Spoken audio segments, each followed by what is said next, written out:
Let's talk about supplementing with magnesium. We talked about foods already, but let's talk about, look, if your magnesium levels are low, you know, what supplements are going to work, what supplements should you take, what supplements should you not take. So, supplementation.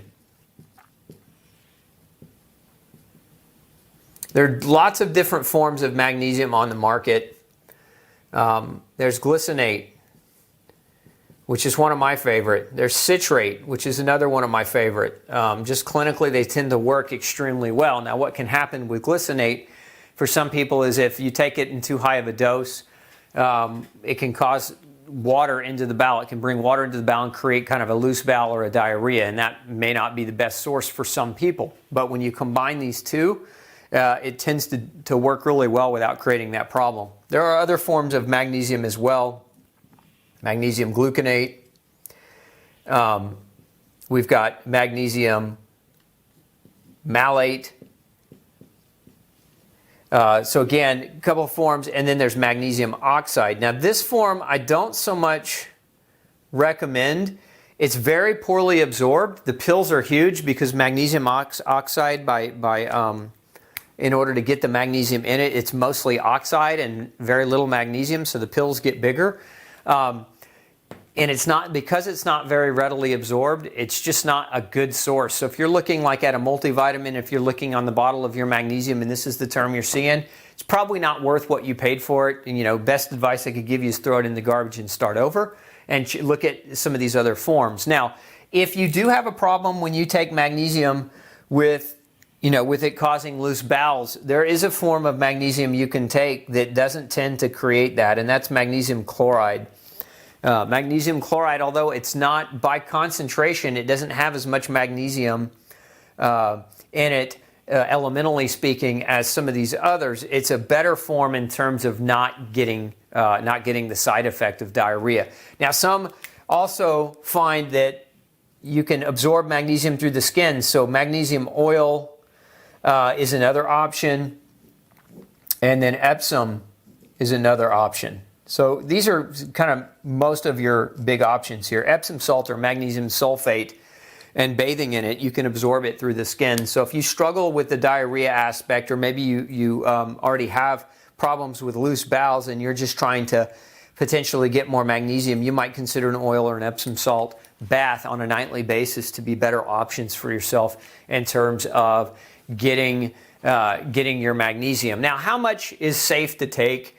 Generally speaking, anywhere between 200 and 1,000 milligrams a day. Now, I would say this, if you're going to shoot up over 1,000, you need to have your levels measured. You need to be having that monitored, because look, you can overdo even though magnesium is relatively safe and most people are deficient in it, and so this range is for most people not going to be a problem. It's never a bad idea if you're doing something in higher doses chronically to have it evaluated. So, you know, we'll talk about tests to do that here in just a second. But 200 to 1,000 milligrams per day is, again, it's a relatively safe adult recommendation to get that much on a daily basis. Now, if you want to regulate or if you want to measure your levels, one of the best tests to look at magnesium is the red blood cell test. And it's one that you can ask any doctor to order as long as they'll order it for you. Now, some will tell you no, even though it's a standard medical test. But a red blood cell magnesium test is one of the better ways to evaluate your magnesium status. And a level 6 or higher, about 6.5 is a really good range to try to shoot for on a test like that. But the best way, in my experience and in my opinion, the best way to really evaluate magnesium is through what's called lymphocyte proliferation, where you're looking at magnesium levels not in the red blood cells but in the white blood cells. And so very, very accurate way to help you assess magnesium deficiency. Now, many of you may get a magnesium level in your serum, like your doctor might order a serum magnesium level. A very, very poor marker, very poor indicator for magnesium status. It's not worth the paper that it's printed on. You don't want to rely on serum magnesium levels to discern whether or not you are high or low or have a greater need for magnesium. So make sure that you don't make that mistake and don't get your levels measured and depend on that as a tool to help guide you in the direction of how much to take and when to take it.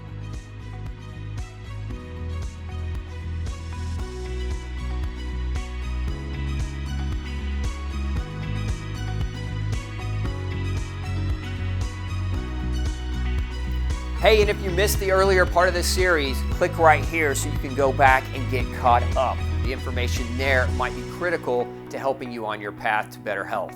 And as always, thanks for tuning in. Make sure you subscribe for updates below. Have a great day.